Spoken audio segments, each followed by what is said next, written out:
Parce que Safouane parle beaucoup au cinéma.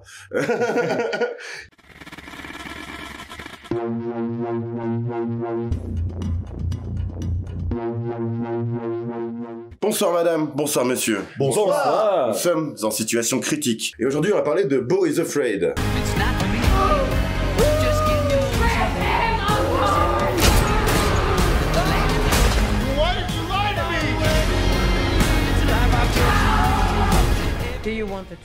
Beau is Afraid qui vient de sortir au cinéma. De toute façon le film est bizarre, mais c'est l'histoire de Beau, qui est un mec un peu bizarre, qui a un peu des hallucinations où on sait pas. Et il apprend que sa mère est morte, et il va essayer de retourner chez sa mère, et ce sera des péripéties un peu compliquées et psychédéliques et bizarres. Voilà, je pense que c'est la meilleure manière de le résumer pour l'instant. Donc on va commencer par en parler dans une petite partie no spoil.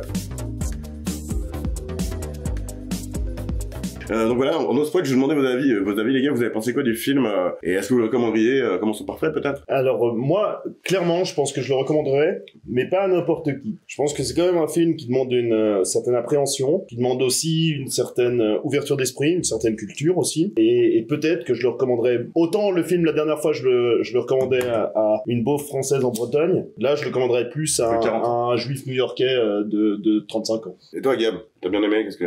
Très spécial quand même. Après, je pense que même, comme tu disais avant, tu le recommanderais pas n'importe qui, mais je pense que comme ce film ne passe pas n'importe où non plus, il y a pas beaucoup on diffuse pas n'importe où, je pense pas dans le grand multiplex on passe ce film. Je pense pas. Donc, il y a que les personnes initiées qui peuvent voir ce film finalement, parce que il s'est fait hyper par justement par le réal qui a fait Midsommar, son premier film, on en parlera je pense plus tard. Donc forcément, je pense que les gens qui sont déjà intéressés par ce film le verront. Est-ce que je le conseillerais? Je suis pas sûr.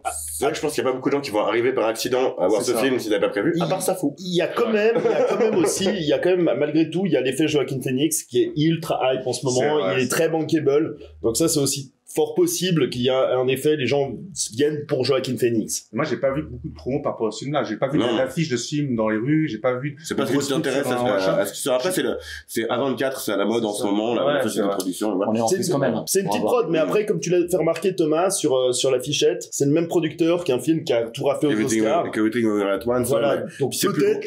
C'est le plus gros budget de l'histoire d'A24, donc ouais, 35 millions, j'ai vu. Ouais, voilà. Donc peut-être ça peut attirer un peu plus de monde, mais pas bon. Beau ou Beau. Okay. Ouais. Et toi, Safou, qu'est-ce que t'as pensé du film?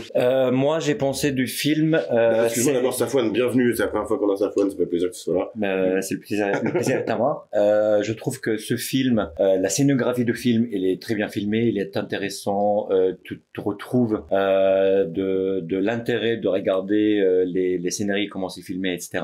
Après, le film est assez long, je trouve. 3 heures, oui, il faut le dire. 3 heures de film. J'ai regardé le film de Spielberg, le dernier film de Spielberg, The Fabelmans, où aussi il a été de durée de 3 heures. Tu te fais plus chier cette fois, apparemment. Tu te fais plus chier cette fois-ci, apparemment, que la dernière fois, que l'autre pour le film. J'ai eu l'occasion quand même de voir les deux films avec Safouane. Fabelmans, il faisait pas un bruit. Là, il s'est levé pour acheter du popcorn. On n'entendait que lui et il était à moitié endormi en disant j'en ai marre maintenant. Voilà. Et t'entends parler de la première fois l'acteur après 40 minutes de film, 1 heure de film sur 3 heures. Ouais, quand même pas. C'est excessif. Peut-être le temps passait plus long pour toi, mais... Non, mais c'est vrai qu'il parle pas beaucoup. Et puis il parle dans sa barbe, etc. C'est vraiment pas un film très dynamique, quoi. Hein, c'est clair. C'est pas l'entertainment. Oh, c'est relatif, parce que la première heure est quand même très dynamique. Même explosive. Hein. En fait, voilà, c'est aussi un film qui se veut angoissant, en tout cas. Et ça, c'est quelque chose qui réussit assez bien, je trouve, le film. Après, moi, j'avais déjà pas adoré Midsommar, donc c'est pas trop mon genre de film, mais ouais, comme tu disais, Safou, il est intéressant. Il y a des trucs à voir dedans, mais il est long, quoi. Moi, je l'ai aussi trouvé long. Et à nouveau, ouais, je le recommanderais pas à n'importe qui, mais c'est vrai ce que tu dis, Gab, c'est si tu penses que tu vas aimer ce film, peut-être que tu vas l'aimer, probablement tu vas bien l'aimer. Si c'est pas ton genre de film à la base, bah c'est un peu une mauvaise. Après, c'est un film plein d'émotions, c'est-à-dire que je sais pas, au début, ça me fait rappeler de Walking Dead. Bah tu vois, t'es enfermé avec Beau dans son appartement. Au début, c'est angoissant. Alors on va pas spoiler parce que c'est quand même les premières scènes, donc ça va. Mais donc ça, c'est au début, c'est quand même assez rythmé, on va dire, quoi. Par rapport à les moments d'après, c'est plus tard que ce sont les longueurs, mais disons que c'est pas un film linéaire, c'est pas un film sur lequel il faut avoir envie. Les gens qui sont cartésiens et puis qui ont absolument envie de tout comprendre, n'allez pas voir ce film. Si vous aimez un peu un esprit onirique, ça vous appréciez de pouvoir avoir une sorte de délire un peu fantasmagorique, allez-y à fond, c'est vraiment le domaine. Ouais, il y a un peu plus cette notion de cauchemar que de rêve, mais c'est même même dans ce genre-là, c'est pas celui que j'ai préféré, mais oui, c'est clairement si c'est ça que tu vas y chercher, c'est plutôt ça que tu vas y trouver. Ouais. Après, je sais pas si c'est vraiment du spoil ou pas, mais est-ce que on sait pas vraiment si c'est vraiment onirique ou pas. Hein. Non, mais au niveau des ambiances, quoi, disons. C'est ça, ouais. Alors moi, tel que je l'ai perçu, mais je pense que je pourrais en parler plus après, mais en effet, c'est pas onirique, le mot onirique, on a toujours une connotation un peu positive du mot onirique. Je dirais pas non plus un cauchemar, ce serait un peu trop facile, je dirais plutôt que c'est un cheminement psychanalytique. Ouais, alors si vous aimez la psychanalyse... allez-y à fond. 3 heures de psychanalyse selon. Mais pas tout, parce qu'il y a aussi ces moments de délire. Franchement, c'est inégal, mais moi je dirais quand même allez-y. Toi, tu recommanderais ça fou? Le film, au final, je recommanderais parce que c'est un plaisir de voir la scénographie, comme j'ai dit tout à l'heure. Pour une première fois, de pouvoir participer à une émission comme Situation Critique et de pouvoir analyser le film, je suis certain qu'il y a beaucoup d'éléments à pouvoir y consacrer et puis à développer et puis comprendre. Donc, au final, je recommanderais le film. Ok. Ouais. Du coup, on va parler de toutes ces choses à développer et à analyser du film dans la partie spoil. Quand je sais pas trop par quoi commencer, je commence un peu par le début. Nous, on est arrivé, alors il y a pas de pub, hein, nous, quand on arrive dans le cinéma, on est arrivé en retard. Il était déjà chez le psy. On est arrivé à l'heure. On est arrivé à l'heure, ouais, voilà, mais ça va déjà commencer. Et il était chez le psy, et c'est ça le début du truc, qui lui questionne sur sa mère, et tu vois qu'il veut pas répondre au téléphone par rapport à sa mère, etc. C'est d'ailleurs cet acteur à moitié albinos, là, qui a un visage assez prenant. Enfin, il est plutôt bon, ce psy. Bon, on parlera un peu des acteurs, mais c'est vrai que je trouve les acteurs vraiment tous bons. Que je croyais connaître, mais en fait, je crois pas. Il s'appelle Stephen McKinley. Mais on l'a déjà vu. Si, Oui, j'ai déjà vu. Le second rôle, déjà c'est le fait. second rôle. C'est ça. Par exemple, là, j'ai revu récemment Dune, et il joue dans Dune. Ok. Exact, il joue un des généraux, là. Ouais, Enfin, un des des gens importants, un notable. Ouais, c'est ça. Bref, du coup, cette scène chez le psy, et puis, bah, du coup, ce qu'on apprend, c'est que Beau doit rendre visite à sa mère, et ça l'angoisse, hein, clairement. De toute façon, Pour l'anniversaire du tout décès l'angoisse. de son père. Qu'il n'a jamais connu. Voilà, ouais, exactement. Donc ce mec que toute angoisse, il a cette angoisse-là, et puis il essaye de partir le lendemain au truc, sauf que pendant la nuit, il arrive pas à dormir parce que son voisin lui glisse des notes en papier sous la porte qui lui disent de baisser la musique alors qu'il veut pas de musique. Il est dans son lit. Oui, qui est dans une ville où c'est le chaos complet, où tout est flippant. Ouais, voilà. C'est un univers très particulier parce que il y a comme des choses tout à fait cohérentes. C'est pour ça que je pensais à l'esprit psychanalytique, c'est qu'il y a des choses qui sont parfaitement cohérentes, qui sont liées au monde normal, tout en ayant des esprits de folie et des choses qui ne sont absolument pas cohérentes. C'est-à-dire qu'ils peuvent appeler la police s'il manque 10 centimes pour acheter une boisson. Par contre, il y a des meurtres qui ont lieu juste devant la maison, et ça, c'est tout à fait normal, et c'est pour ça qu'on est vraiment dans un univers des rêves. C'est-à-dire qu'il y a une cohérence qui est toute relative. Littéralement. C'est un vrai choc au début, vraiment. On est là-dedans, puis on est immergé dans quelque chose. Moi, ces premières minutes, j'ai trouvé ça fantastique, extraordinaire, fantastique dans les deux sens du terme, mais quelle explosion, c'était sublime. Et puis il y avait un côté un peu fresque aussi là-dedans, mais une fresque de l'horreur. Et super immersif aussi. Très immersif. Parce que le début est super immersif parce que je crois que c'est plutôt des plans séquences. Et puis tu suis justement Beau et qui souvent depuis derrière lui ou ça, des fois en POV même. Je trouvais cette première personne était assez folle. Gueule folle. C'est vraiment le début qui qui me fait aussi rappeler de The Walking Dead. Et c'est vraiment une scénario de fin du monde où les humains se retransforment, et c'est la panique et le parano d'un cerveau humain qui a subi plein de souffrances et internes qu'on apprend au fur et à mesure dans le film. C'est ça. Je pense qu'il y a un truc intéressant, c'est toi, le premier truc que tu m'as dit justement pendant cette scène, parce que Safouane parle beaucoup au cinéma. il m'a dit pendant qu'il y avait ce mec qui tapait au mur et en fait son voisin qui lui a dit d'arrêter de mettre la musique, après c'est lui qui met la musique à fond. Safouane il me dit mais là c'est dans son rêve. Je sais pas, c'est vrai que c'est tout le truc du film, c'est que tu sais pas où délimiter la réalité de la perception du personnage, tu vois. Mais il y a d'ailleurs, tu parlais de l'angoisse de ce mec-là dans cette ville. Il y a d'ailleurs un contraste qui est saisissant, puisque comme Thomas le rappelait, les premières minutes, on est dans quelque chose de tout à fait douillet, un petit cocon, il est chez son psychiatre, etc. Et tout d'un coup, il sort, et puis on s'attend pas du tout à ça. On voit tout d'un coup ce monde dégénéré total. Il sprint pour rentrer chez lui. Exact. Et puis il doit courir. Enfin, tout de suite, on voit Beau is afraid. Et il sort de chez son psy, et puis on voit toute cette terreur qu'il a en lui. Je trouve que le plan quand il arrive en courant et assez fou, je trouve, parce qu'on voit ce gars, ce punk, se tatouer, ultra trash. Avec Il les prend, cheveux il noirs, prend en plus son Minestrone trop chaud, là. Il le laisse tomber par terre. Il relève la tête, après, il plisse des yeux comme ça, puis tu vois beau en train de taper un sprint de loin. Je trouve ça assez fou, cette scène. Mais c'est vrai qu'il se balade un peu dans la rue, etc. Et puis on voit tout à coup, on voit que c'est un monde malsain. Il y a tout le monde qui s'entretue, il y a des gens qui dansent, il y a un peu une mère qui gueule son gamin. Ouais, qui tu est as des important, chances. Il y a quelqu'un qui veut se suicider de l'immeuble, puis il fait ouais, on essaie de l'encourager à sauter. Enfin, c'est un peu toute la déchéance du monde actuel, mais de façon exacerbée. Il y a un pétage de couilles général où tout le monde pète un câble, quoi. Oui, moi j'étais les yeux grands ouverts, j'étais. Moi, ça m'a pas mal fait penser simplement à la version de New York qu'il y a dans le film des années 70 et 80, en fait. Où tout est flippant, t'as tout le temps des sirènes, etc.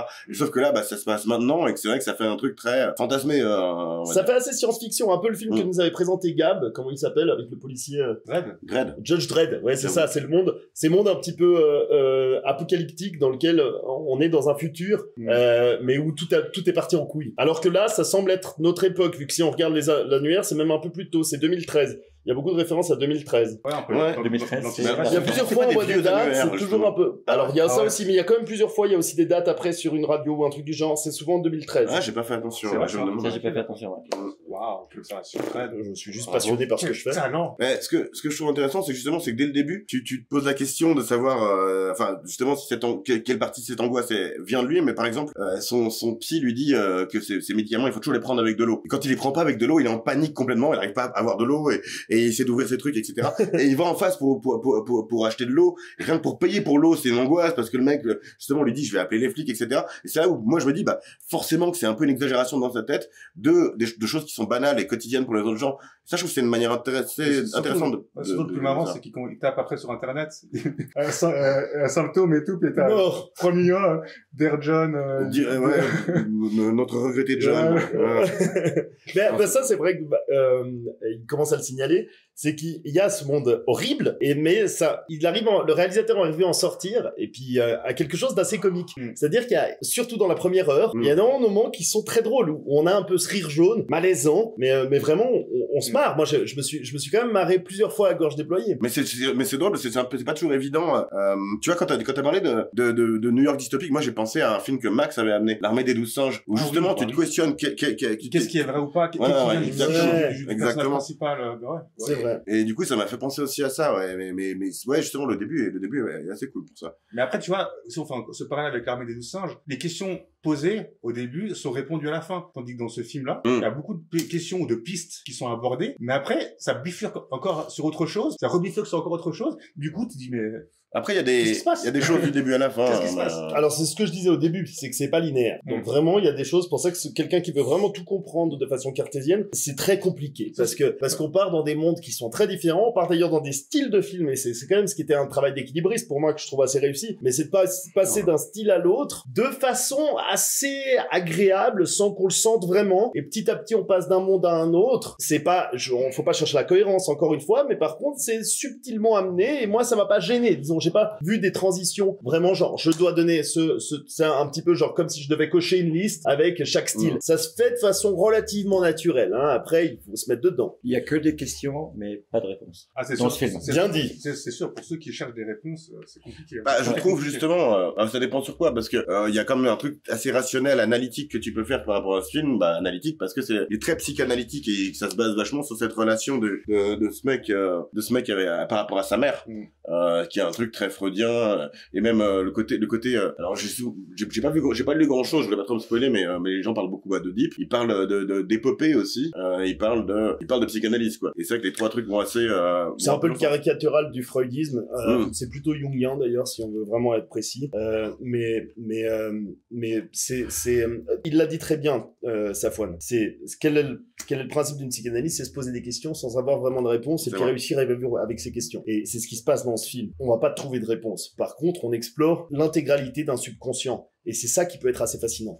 Et mais justement, dans ce truc un peu cliché, on va dire, de psychanalyse, il y a tout ce rapport à la mère qui est, c'est intéressant parce que, ben, alors, on dit justement, c'est un peu ce côté mère juive, hein. On a été voir après est-ce que Harry Astor est juif, et en effet, et c'est pas étonnant, mais parce que sa mère représente un personnage étouffant, mais en même temps très bienveillant, en fait. Enfin, en tout cas, d'apparence très bienveillante à la base. C'est une mère qui l'angoisse parce qu'elle ne respire que par lui, en fait. Elle a besoin qu'il vienne, et quand il vient pas, il y a ces silences, il y a ce côté où lui, si, je vais venir, t'inquiète pas. Et il ne vit qu'à travers sa mère, d'ailleurs. Il est incapable de faire le propre choix. On voit quelqu'un, un enfant qui a été complètement dévoré par sa mère, et résultat, il peut plus faire le moindre choix. On voit les traumatismes qu'il a pu avoir au cours de son enfance. Il dort dans le même lit. Il y a ce rapport très particulier avec le deuil qu'il a avec son père, mais ensuite on voit sur le bateau qu'il est dans le même lit que sa mère lui dit t'es mon homme, est-ce que tu veux qu'on aille faire quelque chose de très romantique, aller faire une balade en haut pour regarder les étoiles, quelque chose que tu fais avec l'être aimé, que tu ne fais pas avec l'enfant. Et donc il y a ce rapport très particulier de mélange qui est d'ailleurs très malaisant. Ce film est malaisant, il faut le dire. Ah oui, c'est clairement le but, quoi. Mais ce moment-là, justement, elle est aussi en train de lui suggérer ce qu'il pourrait faire avec la jeune fille qui lui plaît sur le bateau. Elle prend aussi beaucoup de place dans le développement de sa vie amoureuse. Elle est omniprésente, d'où la confusion qui arrive après de cet enfant qui confond sa mère et sa femme, et c'est là qu'il y a le rapport complètement névrosé qui est un peu sa névrose primaire, j'ai envie de dire. Et c'est ce qui arrive tout au long du film, et qui est un peu le développement de ses angoisses et de ce monde dans lequel il vit, qui est un monde irréel, qui est un monde fantasmé dans le sens tragique de la chose. Mais tu le vois dans le fait qu'aussi que la jeune fille, je sais plus comment elle s'appelle, Claire, non, Elaine. Elle lui met la pression aussi. C'est tout un truc avec des comptes à rebours, il faut que tu me promettes, je vais m'enfuir maintenant, mais on se reverra un jour. Il y a un côté où même là il est enfermé, quoi. Ouais, exactement. Et même là il est enfermé, il est angoissé par ça. Il y a rien qui est. Et d'ailleurs, il a attendu sa décision pour faire l'amour jusqu'à ce qu'il avait l'âge à la fin du film. Exactement. Exact. Ouais. Donc, il est né en 73, ça je me souviens. Donc 73, 2013. Ouais, soit il avait 40 ans, ce qui me paraît quand même, soit il avait l'âge qu'il aurait maintenant, donc en 2023. C'est 40 ans toujours plus saut, mais en plus glauque. Ouais, exact. Mais quand on caresse la poitrine d'une minette, c'est... Et ça te fait genre... Tu crois que tu caresses un paquet de farine? C'est trop génial. Et plus réaliste peut-être. Après, il est pas puceau par choix, il est puceau parce qu'il peut avoir qu'il a un souffle au cœur. À cause des manipulations de sa mère. C'est là où il fallait le dire, exactement. C'est que sa mère l'a tellement conditionné dans le fait que son père, et ça c'est ce qui se passe dans le film, on dit que son père est mort lors de son premier orgasme avec elle pour leur première fois. Comme son grand-père et son arrière-grand-père. Ouais, c'est ça. Donc forcément, le mec, il va jamais oser se branler. Et c'est pour ça qu'il avait des couillasses. Et qu'il a des couilles énormes, ce que lui dit une fois un médecin, genre, vous avez peut-être une épididymite, parce que j'ai rarement vu des testicules aussi grosses. Après qu'il soit fait poignarder, enfin, il a une vie horrible, vous le verrez en regardant le film. Tout se passe mal. Après, je sais pas où on est pour discuter du film, mais... Où tu veux, Safwan. Mais le médecin, le chirurgien... Ouais. Qui le recueille... auquel il l'a accueilli. Et il a accueilli aussi une autre personne assez mentalement déglingo, qui est un ami de leur fils qu'ils ont perdu, qui est mort à la guerre. Voilà. À Caracas. Mais moi j'ai senti que cette famille, comme c'est une famille qui est un petit peu perturbée dans leur tête, où ils ont envie de garder, enfin, un petit peu des gens... Ils ne laissent pas partir, t'as raison. Des tueurs en série, ou des gens qui sont perturbés dans leur tête. Non, mais comme ils ont perdu leur fils... Comment c'est présenté dans le film, en leur fils militaire, ils le remplacent. Donc du coup, ils essaient de le remplacer par... Ouais, mais ils le remplacent par des gens qui peuvent contrôler, je trouve ça. Exact, parce qu'ils leur donnent toujours des pilules. Il y a quand même ce rapport toujours aux pilules. Ouais, il y a ce rapport très malaisant. Moi, ça m'a fait penser à un film, ça s'appelle Harry, un ami qui vous veut du bien. Et c'est justement, on se dit, les gens très bienveillants, qui sont très cool, mais en même temps, il y a un rapport flippé, d'étouffant, et en même temps, chaque fois, la mère laisse des mots ultra badants, en lui disant fais attention, etc. Donc il est toujours le cul entre deux chaises, il est jamais à l'aise. Ils le mettent dans la chambre de la fille alors que la fille est présente et qu'il y a une chambre vide qui est celle du grand frère. Qui est mort. On est névrose totale. Et la fille est complètement aussi HS. Enfin, elle veut se défoncer avec lui, c'est le truc qu'elle demande. Parce que c'est son nouveau frère, entre guillemets, adopté, je fous, what? Et la manipulation qu'il y a dans la voiture, c'est quand même effrayant, où elle l'emmène, elle dit, je vais t'emmener, mon père m'a dit que je t'emmenais, vas-y, fume de la drogue, autrement, ma copine va m'arracher les cheveux, et on va dire que c'est toi. Le pauvre vieux, il vient de se faire opérer, il vient de se faire poignarder, il s'est fait défoncer la gueule, shooté par un bus, et puis on lui fait ça. Non, mais c'est abominable, ça, même si c'est une vie fantasmée. C'est toujours un rapport à la fait d'être drogué, en fait. Moi, ça me rappelle il prend beaucoup de médocs, après il fume des joints. Il y a toujours un peu pour rappeler que à chaque fois qu'il arrive des trucs un peu de dingue, Oui, il est toujours sous substance. Quoi. Moi, ça me rappelle du film ou série Serpent. Ce que vous connaissez. Ah, sur Netflix? Sur Netflix. Avec Taraim, là. Le type français en Thaïlande qui. C'est plus un sociopathe, lui. Qui drogue, qui droguait, enfin, qui Ah oui, les gens. le vrai mec, donc.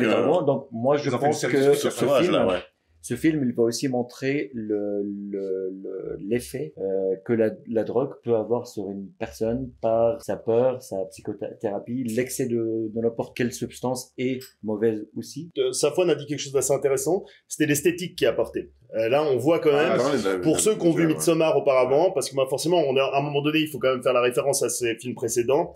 Dans Midsommar, il y a une esthétique extraordinaire, justement, et cette contradiction entre quelque chose de très coloré, de très vivant, de très actif, et en même temps quelque chose de si glauque. Mais c'est trop facile de faire du glauque, tandis que faire du glauque lumineux, c'est pas si facile, et je trouve qu'il le fait bien. C'est toujours très lumineux, ces films aussi. Même celui-là, je le trouve assez lumineux. Lumineux, ouais. Mais c'est une luminosité froide. Je sais pas comment dire. C'est glacial, c'est métallique. C'est métallique, c'est un peu. Non, je la trouve assez organique, mais froide quand même. Faut en venir à ce qui se passe après, quand il confronte sa mère, dans cette longue discussion qui est un peu avec des fourris, quand ils agabent, où ils s'accusent l'un l'autre de quelque chose. Au final, elle va l'emmener voir ce qu'il y a dans le grenier. Ce qu'il y a dans le grenier, qui est son jumeau et son père, dont on découvre que c'est un pénis géant avec monstrueux. Exact. Là, d'ailleurs, son père, il y a quelque chose de très particulier, parce que quand il est dans la vision théâtrale aussi de sa vie, dans sa vision théâtrale de sa vie, il dit qu'il voit sa femme et que de temps en temps, sa femme ressemble à un homme, et cet homme, c'est son père. On voit qu'elle a le visage de son père, celui qui rencontre, en tout cas, au théâtre. Il a des pics pour des bras, et ça m'a fait penser à Starship Troopers. Exactement. J'étais là, est-ce que c'est moi? Non. Avec ses couilles énormes, parce que forcément, il a jamais pu utiliser ses couilles par phobie. Non, mais. Moi, je trouve pas ouf Ça, c'est moi, cette scène, c'est la scène qui m'a le plus gêné, je la trouve inutile. Elle était vraiment gênante, mais genre, c'est un peu trop gros, quoi. C'était gênant parce que le film est gênant et malaisant. Le film est malaisant, mais cette scène était gênante. Donc, elle était un peu inutile, j'ai trouvé. Elle était un peu trop grotesque pour le reste du film, qui a une cohérence psychanalytique, et là, je trouvais que c'était un peu genre, on met une bite. C'était vulgaire. En fait, il chiait sur tout ce qu'ils avaient fait avant, quoi. J'ai trouvé aussi. Il perdait une forme de subtilité qu'il avait avant. Oui, exactement. D'une intelligence. C'est pour ça que quand je disais le film n'est pas accessible à tous, c'est que le film est intelligent, et que là, on arrive un peu dans de la provocation gratuite. On va mettre une bite parce qu'il faut mettre une bite. C'est peut-être essayer d'être, c'est pas essayer d'être clair, mais c'est un côté où, si tu veux faire un truc psychanalytique grossier, le père, c'est le pénis, etc. Mais en fait, ce truc se fait attaquer par un mec dont on n'a pas parlé un peu, mais si, c'est le fils. Non, Jeeves. C'est pas Jeeves, vu que Jeeves il est mort avant. Non, c'est Jeeves. Non, on l'a juste vu se tirer sur l'épaule parce qu'il a glissé ou quelqu'un l'a poussé. C'est sûr que c'est Jeeves. C'est Jeeves. Mais seulement il s'est rasé. Il s'est rasé. Ok, alors c'est bizarre. D'ailleurs, qui est joué par un Français, Denis Ménochet. Ça m'a fait rire de le voir. Bravo. Ça m'a fait rire. Justement, Safwan avait remarqué ça. Et donc là, il arrive d'un coup, et puis parce que lui, c'est justement, c'est le pote, enfin le coéquipier, le camarade, du fils mort du médecin et sa femme, dont la femme a écrasé le babou. C'est ça. Puis lui, il a des problèmes post-traumatiques très très sévères. Soit sa femme l'a écrasé, soit elle l'a recueilli après qu'il soit poignardé. C'est l'un ou l'autre. Elle dit je l'ai écrasé. Ah ouais. Elle dit je vous ai renversé avec mon truc. Elle le dit quand ça? Quand elle le recueille, quand il se réveille. Non, quand il se réveille, elle lui dit l'inverse, justement. Elle dit qu'il s'est fait poignarder. Elle dit qu'il s'est fait poignarder après, mais elle dit je l'ai renversé. C'est elle qui le renverse. On le voit sur le camion. Mais je savais pas si lequel était une illusion pour lui ou les deux. D'ailleurs, tout est une illusion. Je sais pas si vous avez remarqué, mais le chirurgien, il apparaît dans la photo à la fin quand il est dans la maison de ses... Il travaille pour sa mère. Ah ouais? Dans la maison de sa mère, où il y avait la photo, où il y avait plein de petites photos. J'ai pas remarqué. Qui faisait la grande photo, c'est le portrait de sa mère. J'ai pas remarqué. Mais oui, parce que photo, il y avait le chirurgien. Symboliquement, ouais, c'est ça. Mais parce que son psy aussi bosse pour sa mère. La plus grande trahison. Oui, l'horreur. Son petit sourire narquois et malsain. Parce qu'à la base, il a un air bonhomme, en fait. Mais cet air bonhomme, quand c'est un traître, c'est terrible. Quand au final, il a tout enregistré. Et puis il dit, on va se rappeler du moment en 2018. Alors c'est que c'est pas en 2013. Puisqu'il dit en 2018. Mais d'ailleurs, qu'est-ce que vous pensez de le moment où, dans le film, où il parle que lui, il s'était marié, il a eu des enfants dans un petit village. Ouais, dans toute la partie, la fable théâtrale un peu, ouais. Exactement. Et puis après, il retrouve ses fils. D'ailleurs, Safwan a dit, voilà. il s'est exprimé d'ailleurs pendant le film, il a fait ah bah enfin quelque chose de joyeux. Voilà. Et c'était assez vrai puisque c'est pas ce qu'on voit dans le film quoi. On voit quand Il y même avait quelqu'un qui 3-5 se minutes morfond en permanence. de happiness et c'était ces moments-là et puis après... Même si au final, bah il y a tout le monde qui se noie, il y a tout le monde qui meurt, mais après ils se retrouvent et puis ils se font quand même tuer. Mais c'est parti, c'est vraiment une espèce de fable sur un personnage qui n'est pas vraiment beau, mais qui est un mec que beau pourrait être.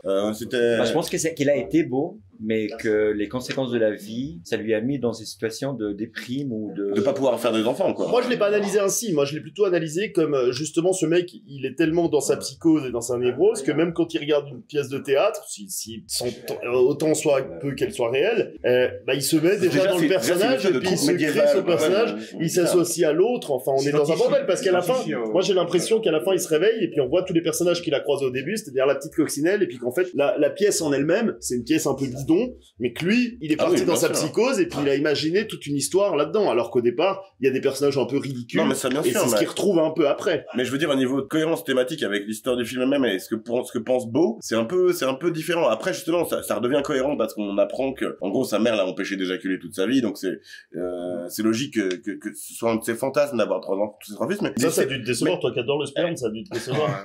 Il est séparé de ses 3 fils par un déluge dans son espèce de fantasme, et ensuite il voyage pendant 40 ans pour essayer de les retrouver, il se retrouve dans un autre village. Et il est vieux! Oui, puis ça se perd, et t'es là, mais, ok, je suis pas sûr de voir où tu vas. C'est pour ça que je vous dis, moi, tel que je le vois, c'est un délire dans lequel il est tombé en voyant cette pièce, parce que chaque chose de sa vie est un délire, chaque chose qu'il voit est un délire, et là, il regarde une pièce, puis il part dans un délire, alors qu'il y a une pièce avec des coccinelles à la con. Et mais puis, quand même, ce passage est quand même assez long, tu vois. Un peu trop, moi, ça m'a fait mal. Il son temps, quoi. Je dis, waouh. Je pense qu'il y a quelque chose à dire, mais voilà. Tout ça pour dire qu'il il peut pas éjaculer parce qu'il a des problèmes de cœur. Je dis, waouh, c'est un peu long quand même le truc. Mais ouais, non, mais oui, parce que, pardon. Je pense justement c'est le fantasme, c'est ce qu'il pourrait faire si c'était pas le cas, mais c'est pas que enfin pour moi c'est surtout l'idée que j'allais dire Eggers parce que bon ils sont tous aussi sur le sperme l'un que l'autre, hein. Mais que Aster il y a une raison pour laquelle il a mis cette histoire racontée comme ça dans son film. Mais bon sûrement, mais moi je pense que ce qui est important c'est que c'est le moment où on lui fait réaliser qu'il est fou. Parce que c'est le moment où on lui dit, il y a ses enfants qui viennent, et puis il dit, bah, j'ai jamais pu éjaculer, parce que si j'éjacule, je meurs, puis ses enfants lui disent, mais alors, comment t'as pu avoir 3 enfants? Et là, il réalise, c'est un peu ces moments, genre de conscience qu'il doit y avoir dans la folie, c'est ce qui arrive dans les asiles, où tout d'un coup, on prend conscience de quelque chose, puis on dit, ah, mais attends, c'est pas logique, là, je suis parti dans un délire, et en même temps, c'est le délire opposé, donc je suis fou. Et c'est là qu'il se dit, bah, peut-être qu'il se dit pour la première fois, je suis fou. Peut-être. Moi, je pense que... Belle analyse. Je sais. Bravo. Je viens de réaliser, il y a quand même 4 grandes parties principale, si vous me corrigez. Mais il y a la partie what the fuck au début du monde dans tous les sens. Après, il y a une partie un peu plus léthargique où il est dans les téléphones, où il est un peu dans l'autocentre. Mais quand il est recueilli par le chirurgien, ça veut dire? Ouais, c'est un peu ça. C'est-à-dire, c'est un peu plus introspectif.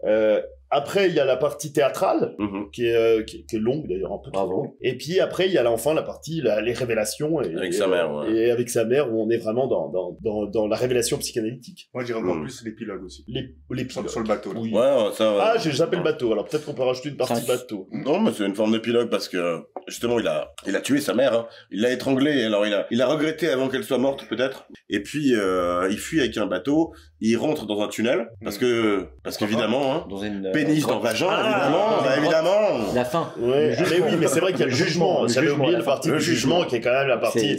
L'épilogue, ouais, c'est très important. Hein, vous avez raison, j'avais complètement zappé ça. Où tu as. D'ailleurs, vous êtes sortis en plein générique. Hein. Enfin, juste avant le générique, il y avait l'épilogue, les gens sortaient encore. Safoun s'est levé comme ça direct, il a allumé sa lampe de poche pour rien oublier, il est parti. Hein. Non, mais il se passait plus rien depuis déjà 2 minutes. On savait pas, peut-être qu'il allait y avoir un truc. Non, mais c'était ça mais même la fin, elle te laisse un petit peu perplexe. Tu dis, est-ce que c'est la fin, est-ce que c'est pas la fin? Même, moi j'ai pensé à quelque chose. Normalement, à la fin du film, t'as le cinéma qui allume, qui allume les lumières, alors que celui-ci, non.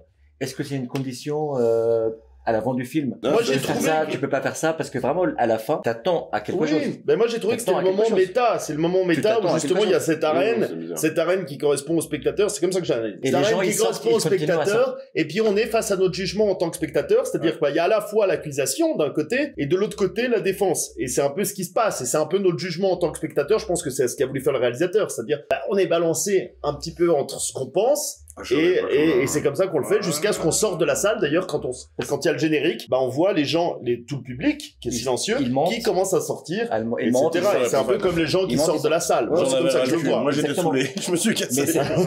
Mais ça devait aussi faire référence à nous que voilà, c'est le moment de sortir, mais c'est quand même assez bon comme scénographie. Oui. Il est quand même assez fort. Mais non, encore une fois. Mais visuellement, il est excellent. Mais après, tu vois, pour moi, ça a assez du sens que c'est une question de Beau, il se juge lui-même. C'est assez ce qui va dans le plus long du film. Et d'ailleurs, ça m'a fait rire. Au tout début du film, j'ai noté, parce que ça m'a fait rire. Mais le psy note un seul truc dans son carnet. Guilty. Coupé. Tu vois. Et il est dans le public d'ailleurs. On voit dans le public avec son sourire de connard. Mais c'est vrai, il y a la notion de culpabilité aussi qu'on n'a pas trop évoquée, parce qu'il y a ces angoisses, mais ces angoisses sont la signification de la culpabilité absolue qu'il peut avoir de tout. Sa mère, la culpabilité depuis sa tendre enfance. Une question que sa mère se pose, c'est est-ce que j'ai réussi à donner assez peur du monde à mon enfant? Ça explique vachement son anxiété. Beau, quoi. Totale. Boys afraid. C'est ça. On n'a pas fait du tout de lien pour l'instant, mais c'est quand même logique de comparer à Joker, puisqu'on parle d'un fou qui est angoissé face à la société, joué par Joaquin Phoenix. C'est clair. Non mais moi j'y ai pensé aussi. Assez rapidement même. Hein. Et honnêtement, je trouve que moi j'ai préféré cette examination de ce fou-là que Joker, quoi, perso. Alors c'est différent. Moi j'ai adoré Joker, donc on en avait parlé un peu brièvement l'autre jour. Moi je l'ai vraiment adoré, et là je pense qu'il a juste poussé un peu le curseur un peu plus loin, mais quand même on peut pas ne pas nier certaines ressemblances avec cette société dépravée de tous les côtés, et puis lui qui est victime de cette société dépravée. Après, ce qui est différent, c'est qu'ici, cette société, il l'imagine, alors que dans Joker, c'est censé être la réalité du film. C'est ça où je dis que... C'est une théorie. C'est la mienne. C'est une théorie, oui. Mais ça où je dis que c'est intéressant, c'est que t'as une espèce de ressenti de l'angoisse de ce que c'est d'être d'être neurodivergent, d'être un fou, peu importe comment tu veux dire. C'est tellement woke comme terme, neurodivergent. Mais en même temps, en fait, si tu veux, ce que je trouve intéressant, c'est que t'essaies de te faire ressentir. On n'a pas parlé du son, c'est très important, le son dans ce film. Oui. Mais tu es angoissé parce que au niveau sensoriel, que ce soit visuel ou des sons, tu le ressens. Je trouve que justement, Joker, tu regardais un fou, là tu vivais un fou, plus un peu, tu vois. Et c'est vrai que tu parles des sons, c'est bien de parler des sons plutôt que des musiques, parce qu'il y a quasi pas de musique. Il y a genre 4 ou 5 justement, il y a quasi pas de musique. Il y a presque intégralement des sons, et des sons qui sont toujours assez flippants. Et d'ailleurs, j'ai remarqué, on a pris les deux notre téléphone pour chasamer à un moment donné une chanson à la fin, qui est la chanson préférée de la mère, qui est une excellente chanson de Nina Simone, qui est assez belle, dans cette jolie maison. Et c'est vrai que, comme on dit souvent dans l'émission, si le son nous gêne pas, c'est qu'il est bon. Si on le remarque et qu'il nous gêne pas, c'est qu'il est très bon. Le morceau, c'est Isn't It a Pity de Nina Simone. Ça sera dans la description de l'émission. Moi, j'ai remarqué un autre truc, un autre morceau. D'ailleurs, ceux qui aiment la musique, abonnez-vous. Notamment une scène, il y a comme une fois où le son m'a fait frissonner, quoi. Genre dans le grenier juste avant qu'il découvre son père. Mais t'as pas pleuré. Non, mais j'ai été ému de moment. Ah, alors dis-nous, parce que c'est quand même un épisode important. Je saurais même plus dire. Tu dois dire quand tu dois pleurer. Ouais, mais je saurais même plus dire quand. Ouais. Durant le passage c'est pas quand tu retrouves ses fils, non. C'est pas quand tu retrouves ses fils. Non, mais durant le passage théâtral, peut-être qu'il y a un moment où...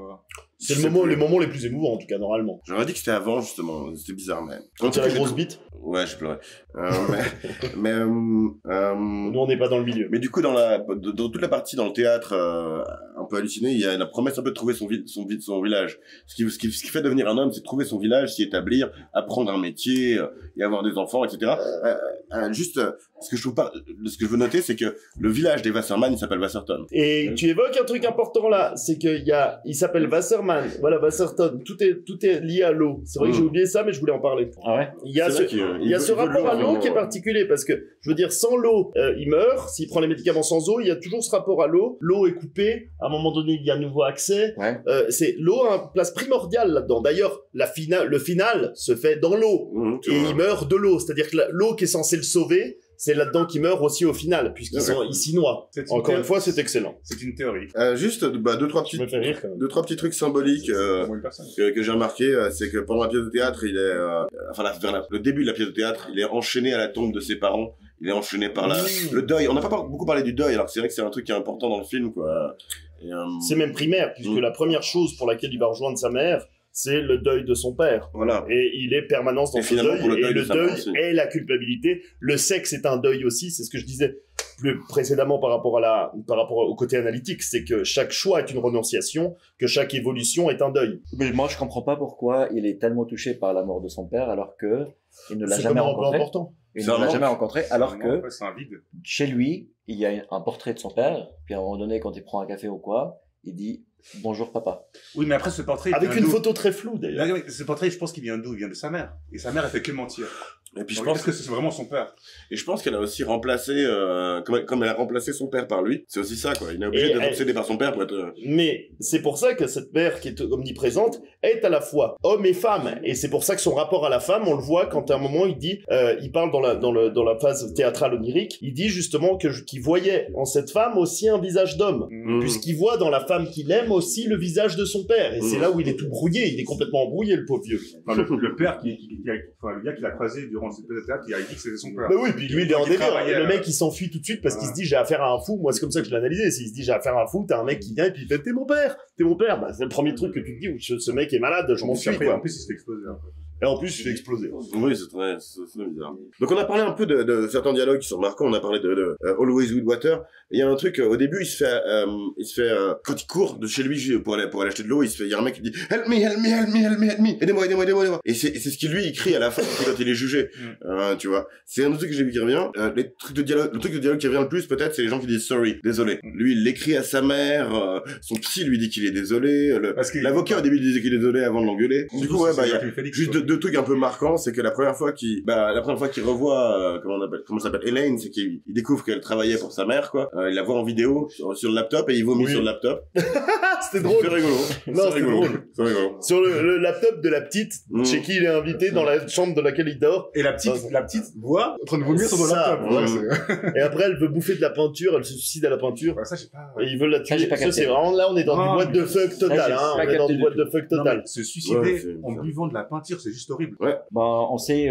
C'est se noyer en pire, en fait. Après, elle a sa chambre peinte en rose et lui sa chambre peinte D'ailleurs, en bleu. mais là, c'était la chambre. Elle a écrit beau en rose. Là, c'était la chambre du fils qui s'est Ouais. mort Mais dans qui la est- gare. Ouais, voilà, mais qui est peinte en bleu et du coup elle s'est tuée à la peinture bleue. Quand la symbolique. Mais Parce que là, on parlait justement de la mort, enfin, la fille qui s'est suicidée, des personnes qui l'ont recueillie après son accident. C'est ça qu'on n'a pas. j'avoue, on n'a pas donné le contexte. Mais après, si vous avez pas Ouais. vu le film, c'est vrai que ça On n'a va être pas galère. précisé. Il y a quand même beaucoup d'éléments qui sont what the fuck et qui s'enchaînent. ouais. Si on doit parler de chaque élément, on en a pour 6 Mais heures. en même temps, il se passe tellement de trucs que des fois, il faut peut-être recontextualiser, tu Tu vois. on contextualise. Un truc que j'ai un peu remarqué, c'est sa mère voit l'autonomie de Beau comme une trahison. Elle me dit assez clairement comme ça. Et bah, il y a ce côté émergé. Moi, ça me fait penser à un personnage dans Malcolm, je sais pas si vous vous souvenez. Il y a un de ses potes qui s'appelle Dabney. Oui! Qui doit peigner sa mère, etc. Là. Exact!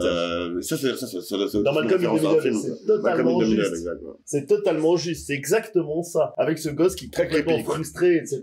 Mmh. Où chaque fois qu'il y a un cadeau, il reçoit un cadeau, il reçoit un flingue à billes ou un flingue à peinture, et puis elle lui dit non, ça en garde, et puis elle enlève tout, puis elle lui offre un Scrabble ou un truc du genre. Mmh. Malcolm in the Middle. Elle lui offre un peigne pour la peigner, justement. Ouais, c'est ça, un pen pour la peine. Quelle horreur. Ok, ouais. M'avait pensé à ça. Mais c'est une très bonne référence. Ah bah ça, on y reviendra peut-être après, du coup. Mais je crois qu'on a un peu fait le tour. Ouais, il y a des trucs qu'on pourra dire après pendant les chroniques, etc. Je pense. Bah, alors ouais, il y a quand même, il y a eu des articles où, comme quoi, Joaquin Phoenix déconseillait, parce qu'il y a une trend de Twitter, pas Twitter, une trend de TikTok, où les gens allaient voir le film avec des champis. Je pense que c'est une mauvaise idée. L'angoisse. C'est une très mauvaise idée. L'angoisse, effectivement. Non, alors, des hallucinogènes là-dessus, c'est le truc à vraiment rester aussi perché que beau. Bah, Je déconseille fortement, étant je adepte. pense que ça marche, en fait. Ça serait Mais pas c'est beau à voir. pas bien. Très mauvaise idée. Non, je dis que c'est une mauvaise idée, mais je pense justement parce que le film est angoissant, donc tu le ressens assez Horrible. fortement. En plus, les sons sont angoissants. Non, c'est une très mauvaise idée. Mais ce qu'a dit Joaquin Phoenix, c'est ne le faites pas. Si vous le faites, filmez-vous, mais ne le faites pas. Il doit être marrant, ce mec. Ah, il quand parle même. pas de mort, Non, c'est clair. Et puis ouais, voilà, bah je pense qu'on va passer un peu chronique. Bah, justement, on parle de Joaquin Phoenix. Toi, t'as préparé une chronique sur Joaquin Phoenix. Exactement. Joaquin Phoenix, c'est un acteur Félix, qui... hein. Phoenix. Ah. Phoenix. Il a quel âge où il est né On dans... peut quand même dans dire, quelle ce qui année était très drôle, c'est Non, juste dans le trend de messages qu'on a dans le groupe, Safwan, gentiment, s'est dit, je vais faire une chronique à propos de Joaquin Phoenix. Et il écrit, je vais faire une chronique sur Joaquin Félix. Non, c'est Et avec un Thomas a N, ouais. répondu assez justement, est-ce que c'est la version porno de Joaquin Phoenix? Mais ça, c'était l'autocorrecteur. Et après ça, D'accord. c'est avec un N, hein, c'est pas avec un M. Il y avait juste pour le prénom. Bon, D'accord. encore quelque chose. Joaquin Phoenix, Donc en fait, tu veux nous poser des quiz, des questions sur Joaquin Phoenix, c'est quoi? Ah ouais. voilà. Il a un engagement vegan. Ok. Mais malgré son âge, vous estimez qu'il a été déclaré vegan à quel âge? 4 ans, Pas loin, 3 ans. 3 ans. Ah, c'est ses parents qui ont choisi, quoi. Mais ça, c'est quelque chose que t'as lu avant. t'as Non, triché. non, j'ai pas lu. Et il a aussi un frère d'ailleurs qui est mort, je crois. Ouais. River. Parce que j'avais lu pour River River Phoenix, Phoenix qui est mort aussi dans des conditions assez spéciales, Dans ses bras. d'overdose ou un truc du Dans ses genre. bras. C'est ça. À Mais non, parce que l'entrée j'avais de- déjà lu pour Joker, j'avais déjà lu un peu la biographie de Là, Joker. t'es en train de spoiler la chronique de Gab. Pardon, il pose des questions, je réponds. Donc, si à l'âge de 3 ans, c'était 1977. Ok. Il a ça quel va. âge? Non, mais tu me demandes de faire des maths? Il a quel âge? Il est en maths, demande à Gab. T'as dit quoi, 3 ans? À l'âge de 3 ans, il a été déclaré vegan. Mais C'était en donc, 77. quand il avait 3 ans, c'était 1977. Donc il a quel âge maintenant? 49, il a 49 ans, il a 76, 49 ans, il a du coup, 49 ans. 48 ans. Ouais, Bravo 49, Bada, bravo Bada. Non, mais c'était... mais c'était 49 ton ans, endroit, 49 ans en octobre. Bien joué. Donc, Ouais, ouais. on est dans le même. Ça fait 49 mathématiquement. après. Elle est pas mal ta chronique, j'aime bien. Ça, c'est quelque chose que j'ai chiffré moi-même. L'acteur, il a été acteur dans combien de films dans sa vie? 16. Non, Alors, on va attends, dire- laisse les autres gens répondre. Est-ce que je peux dire Bah attends, j'ai le droit de répondre, après je me trompe. Je dirais des Pas toi, tranches. je dis, ouais, laisse-nous répondre, Gab ou moi. et, Est-ce que je dis des tranches ou Ah, si tu veux nous donner des propositions multiples, tu peux. 3 Ok. propositions.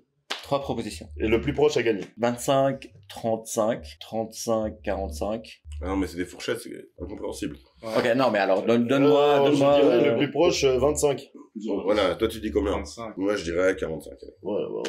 Alors vous êtes plus proche que Ouais, Monsieur mais Abruti? lui il a dit 35, moi je dis 45. Oui, Ouais, mais justement. c'est quoi le Donc, chiffre c'est exact? 40. Ah, ok. D'accord. ouais. Donc c'est un chiffre rond. D'accord. Bravo les gars, il C'est y a un que moi qui ai tort. C'est un chiffre rond. C'est 40 films. Ouais, honnêtement, en réfléchissant, j'aurais pas su parce que. Il a commencé super jeune, donc du coup, Ouais, c'est forcément, ça. il a- c'est il a- vrai. Parce qu'il a une il y a des- famille, il y il a a des une famille vieux, d'artistes, non? Ça, et puis Donc- il y a des vieux, ils en ont fait 80, genre des films. Donc Attendez, voilà. laissez-le Aussi, parler. aussi, il a une famille d'artistes. On a parlé un petit peu de son frère très River. rapidement. Il a une sœur aussi. Salope. Il a une sœur.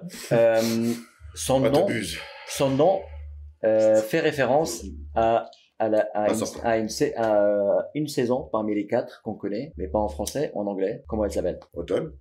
Automne? Non, in English. Automne, c'est. Autumn. No, Spring. no. T'imagines, tu t'appelles. Summer. Tu t'appelles. Summer. Voilà. Imagine, tu t'appelles Ressort, quoi. C'est horrible. Donc voilà, c'est Summer. Bah Ok, c'est ok. pas mal. Summer Phoenix. Exactement. Déjà, ils ont Phoenix comme Donc il y a famille, quoi. Joaquin Quel Phoenix. chef. On c'était quand même un peu la famille de hippies, hein. Ça me fait penser à ce... Comment il s'appelle Phoenix, ce c'est film? pas leur vrai nom de famille. Ça me fait passer Ouais, voilà. ce film qu'on Oui, avait oui, vu. Captain Fantastic. Ouais, c'est ça. Mais, Ils ont- mais voilà, exactement. C'est très Captain Fantastique. Hein. Donc, messieurs, il est né en 1974. Il a participé à son premier film. Vous y estimez à quel âge ou en quelle année? 14 ans, 15 ans. Non, plus jeune que ça, c'est sûr. Hmm. C'est une famille de la balle, c'est. Je crois que c'est 8 ans, non? Hein? Ah ouais. Un petit peu plus. Enfin, entre toi et... Ah, ok, enfin, ok. Vous êtes pas loin, hein, Ouais, vous êtes pas loin. 11 ans. Oh, bah vas-y. 12 ans. 12 ans quand même. Donc, 1986, pardon, c'est 14 ans. Pas mal, pas mal. Non, 12 ans. 12 ans. Et voilà, c'est... C'est très bien, ça point très intéressant. D'autres chroniques? Gab, bah, je sais pas ce que t'as prévu toi pour ta. J'ai prévu quelque chose. Ouais, incroyable. Moi, je voulais parler secte. Ah, c'est vrai que c'est intéressant. Et oui, et vous savez pourquoi? Parce que la famille Phoenix, j'imagine. Et oui, parce que les 4 premières années de Phoenix, il a vécu dans une secte. Bah déjà il est vegan. Hein. Donc c'est la secte, les Tu Children étais of vegan à God. 3 ans, quoi. Sec. Children of God, des enfants de Dieu, si je traduis. Ouh, c'est pas bon En signe, français. déjà. Ouais, ça pue du cul déjà. Je Ouais, sais pas, en tout cas, c'est une secte qui a été créée en 68, dans ces eaux-là, 58, je sais pas. ouais bah la révolution... Et du coup, il a, avec ses parents ils étaient en mode missionnaire en Amérique centrale. Donc ces 4 premières années, il est parti en Je barreau. préfère la levrette.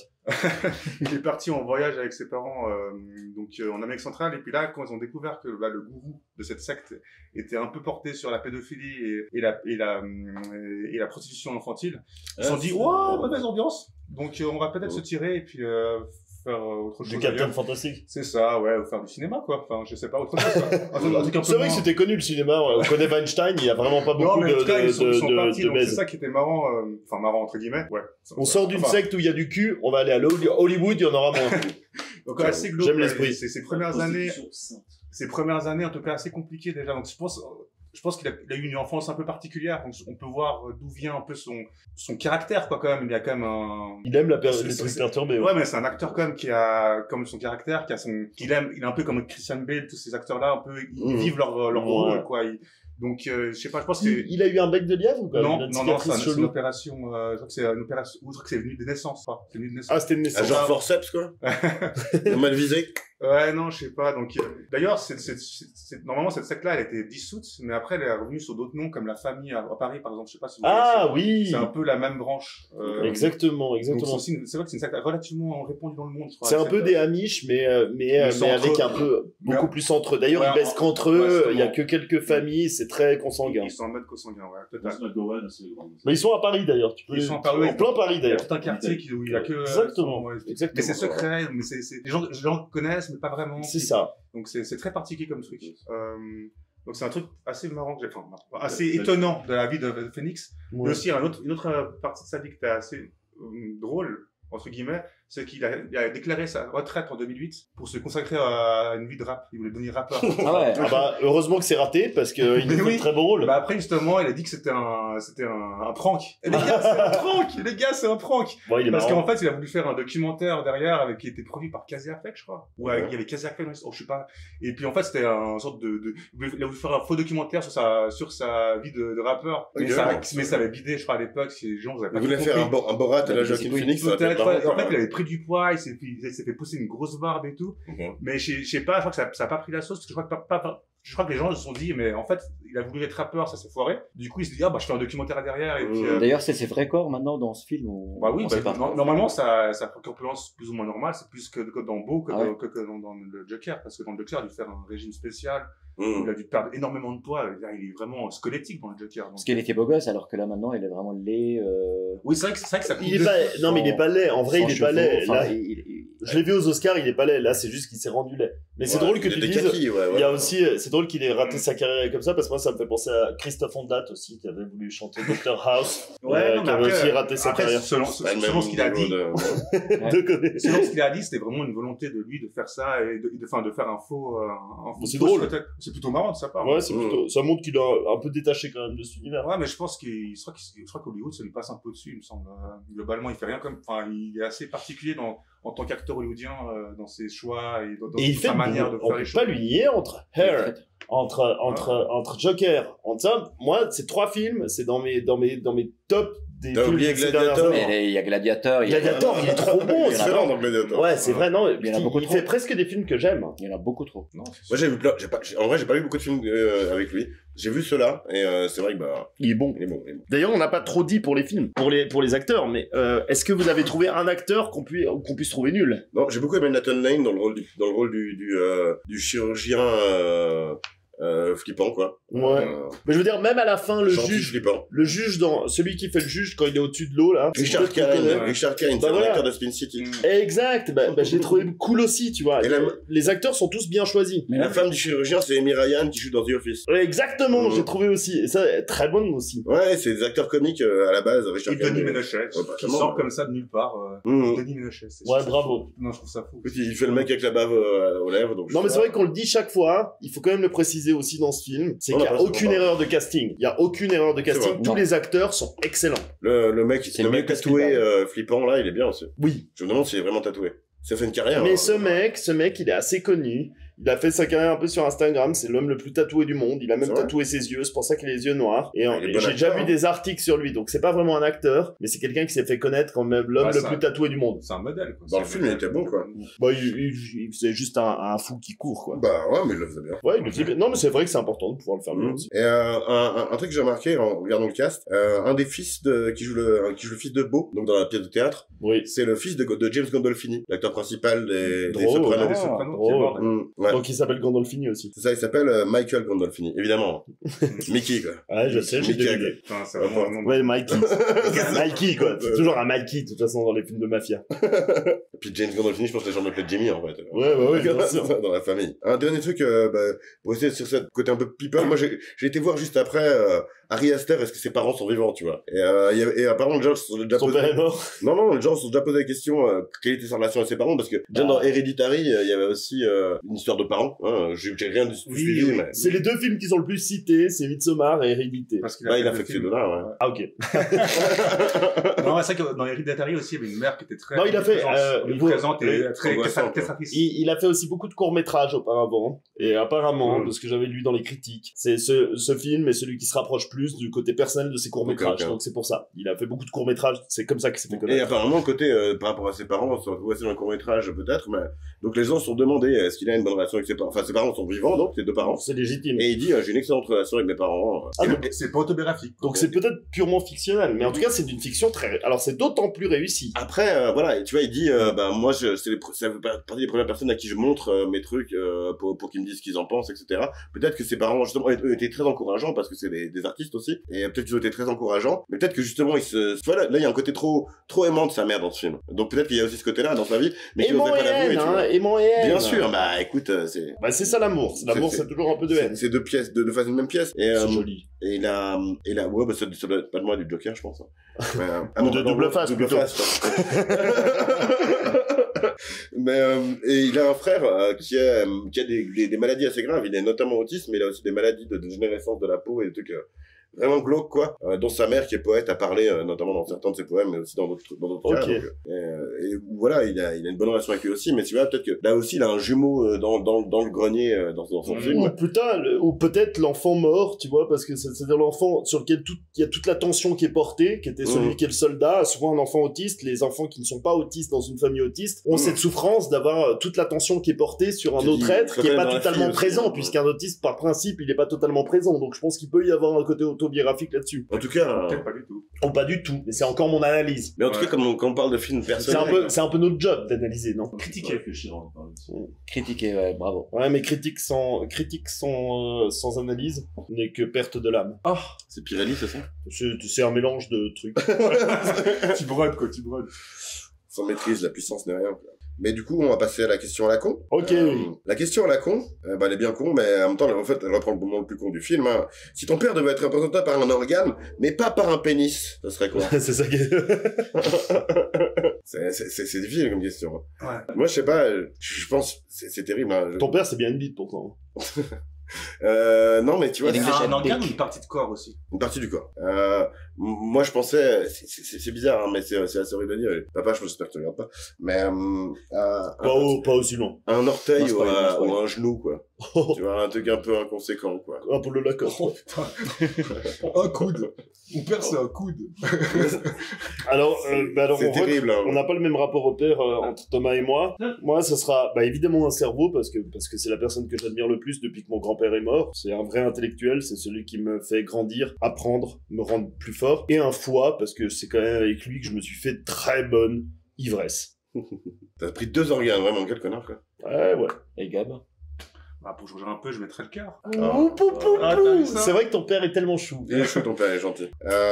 Du coup, on va passer à la rubrique presse de Fred. Ah. Presse. Chaque fois, je dis rubrique parce que c'est logique, rubrique presse, mais c'est une chronique. Mais comme c'est d'habitude. vrai, non, mais c'est plus que ça, c'est une rubrique.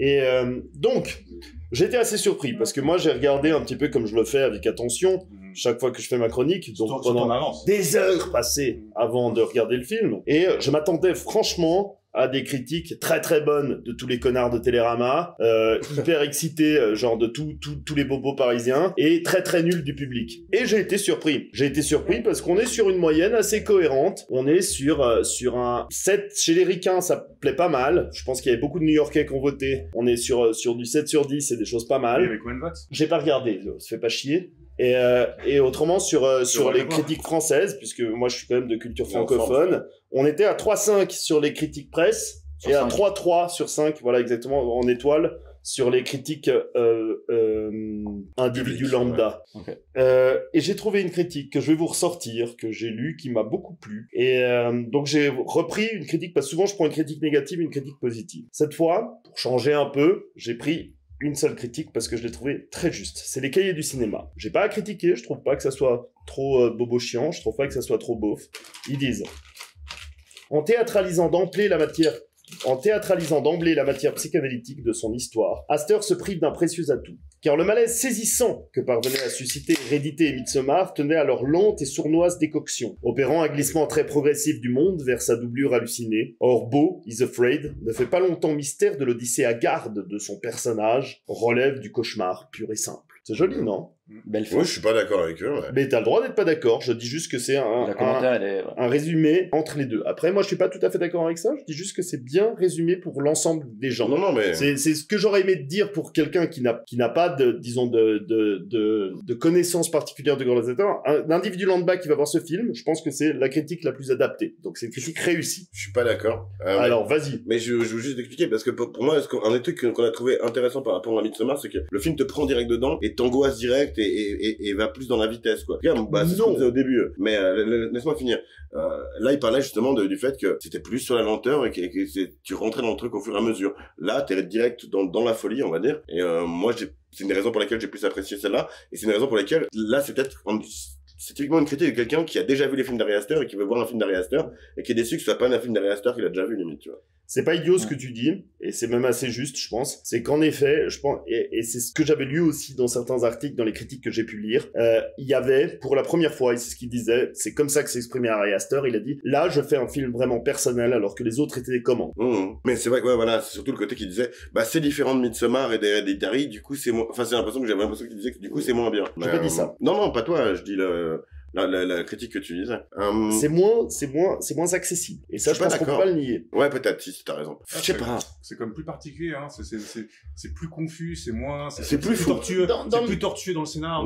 Dans Midsommar, il y a du gore, etc., mais il y a un cheminement qui est assez cohérent et logique, c'est-à-dire qu'elle trouve sa liberté. Je veux dire, tout se tient d'une certaine manière. Là, on est vraiment dans la psyché. On est dans quelque chose qui est nettement moins accessible pour moi. Il y a un peu de gore dans Midsommar, mais on est dans quelque chose de plus fou, là. En fait, ouais, mais c'est surtout que Midsommar, je trouve que c'est plus chiant, à nouveau. C'est vraiment, au bout d'une heure, j'avais envie d'arrêter Midsommar. Alors que là, c'était vraiment pas le cas. C'est plus contemplatif, Midsommar. Du coup, t'avais une autre critique que t'avais lu qui t'intéressait ou... Non, moi, juste une. Très bien. Bah, écoutez, non, on va passer aux notes. On va chacun mettre notre note sur 10. Écoutez, commençons par rien, peut-être. Je mettrai un 7. Ouais. Tu commences cash. Ouais, mais j'ai bien donné un 7. C'est étonnant que tu mettes un 7, toi. C'est pas tout c'est la première fois que je mets un 7 durant cette semaine. Je sais que c'est considéré comme une note de faible. C'est une note de Gab. Mais c'est pas faible. C'est pas grave. Mais ça fait toujours bully, ça c'est vrai. Non, mais j'assume complètement. En fait, c'est un film. Enfin, moi, j'aime bien les films particuliers, globalement, qui changent un peu des films qu'on peut voir habituellement, entre guillemets, qui ont une autre narration, qui vont un peu dans tous les sens. J'aime beaucoup ce genre de film-là, donc pour moi, il correspond tout à fait T'es gâté, ouais, là. À ce genre de film. Après, voilà, comme on l'a dit, au niveau sensoriel, on voit beaucoup de choses, c'est bien foutu, c'est au niveau visuel, son, c'est incroyable. Après, voilà, c'est vrai qu'au bout d'un moment, c'est long, certaines choses, je pense qu'ils auraient pu un peu couper. Et puis, ouais, je sais pas, des fois c'est trop dans la symbolique pour moi. Parce que moi, je suis très juste, beaucoup de symbolique. C'est vrai que de ce côté-là, moi, quand il y a trop de symbolique, ça tue la symbolique pour moi. Donc, je dis, ouais.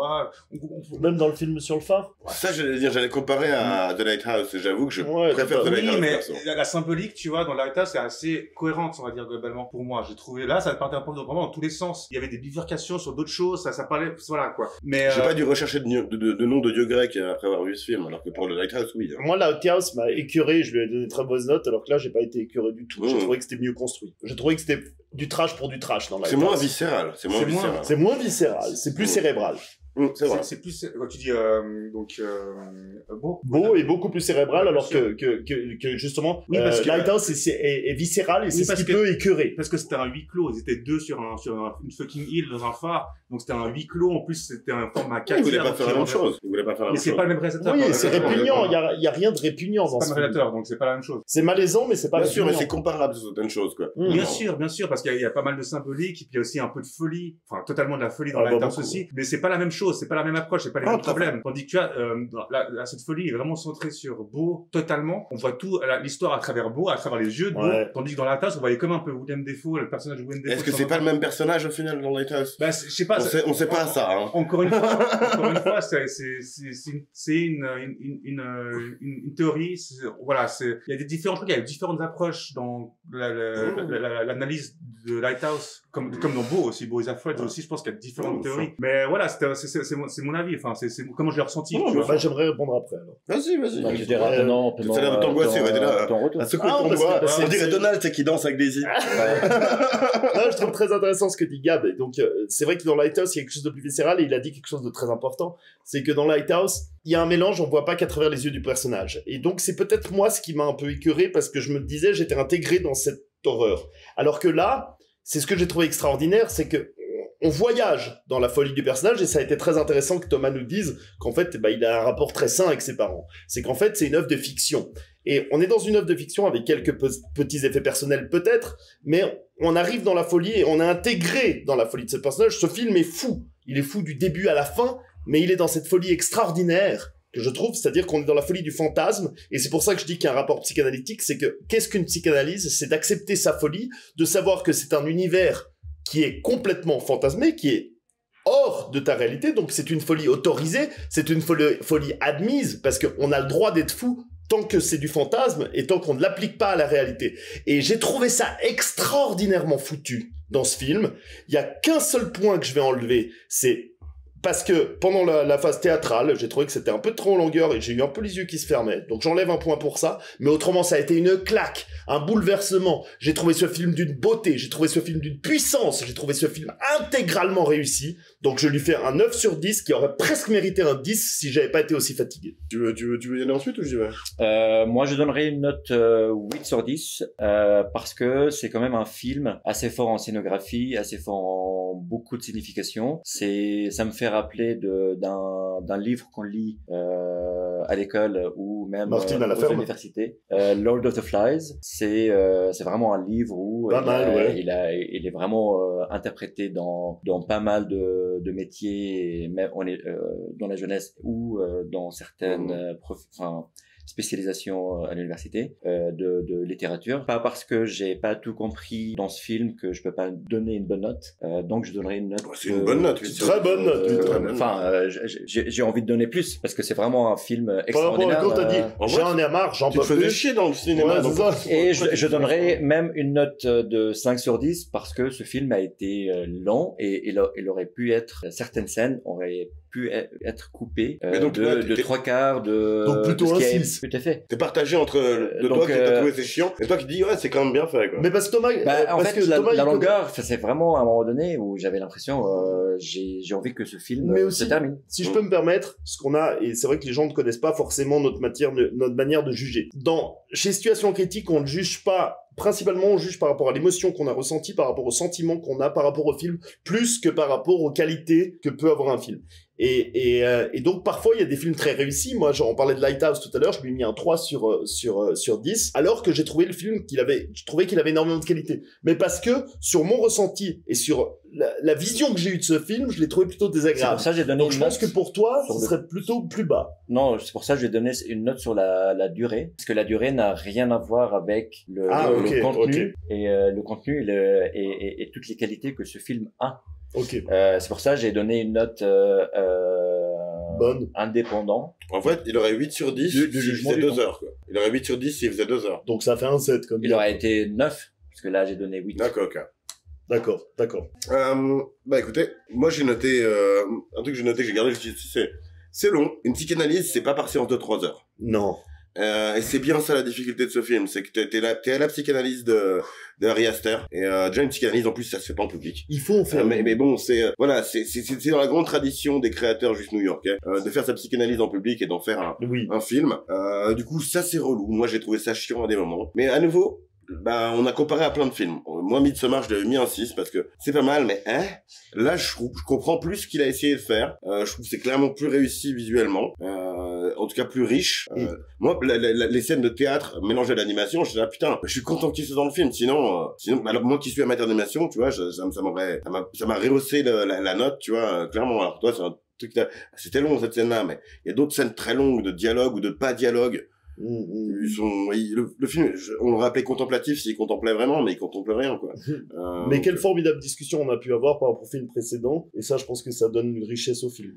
Clairement. Mais ça, on le savait qu'il allait être riche, mais parce qu'il est analytique lui-même, tu vois, donc forcément. Mais après, c'est pas nécessairement un truc qui me parle nécessairement, donc je serais plutôt sur un 7, justement, comme je l'ai dit, j'avais donné 8 à Lighthouse, j'avais donné 6 à Midsommar. Ça me paraissait juste d'être au milieu de ces deux-là, quoi, Ok. pour notre ami Beau is Afraid. Donc tu donnerais une note de 7. 7. 7 sur 10. Bonne note quand même alors. Hein. Ok. Quand même. Il m'a emmerdé, il m'a énervé, mais j'ai quand même trouvé que c'était... C'est pour ça que C'est peut-être parce qu'il était cool à analyser aussi, tu vois. Mais ça, ouais, c'est ce que j'ai adoré dans ce film, c'est que oui, il m'a énervé, oui, il m'a agacé, oui, il m'a endormi, oui, il m'a plu, oui, il m'a dégoûté. Mais c'est ce qu'on veut du cinéma. C'est un truc qui te fait, qui t'excite. Et il m'a excité. Ouais. Ce film m'a excité. Moi, j'ai fini comme ça sur mon siège à la fin, quand même. J'ai vu, j'étais le seul à rester. J'étais un peu saoulé. Mais du coup, La ça, deuxième partie. c'est pas mauvais, mais c'est pas non plus ouf. Voilà. Reste tout à fait respectable. 7, C'est tout tout Très bonne note, non. C'est pas comme ça. Numéro de Cristiano Ronaldo, si jamais. Bah voilà. Merci, ça passe. Du coup, si vous aussi vous êtes en psychanalyse, mettez des likes. Et abonnez-vous. Parce voilà. que il y a une psychanalyse offerte par chaque abonnement. Et bien sûr, comme Maël, ça fait longtemps qu'il est plus là, Maël, faites des dons. Exact. C'est remboursé par la carte vitale. Du coup, Yallah. nous étions en situation critique. Maintenant, nous sommes libres. Et nous verrons. Mais pas encore. Pas encore. Maintenant, Yallah. Bravo les gars. Nothing's fine until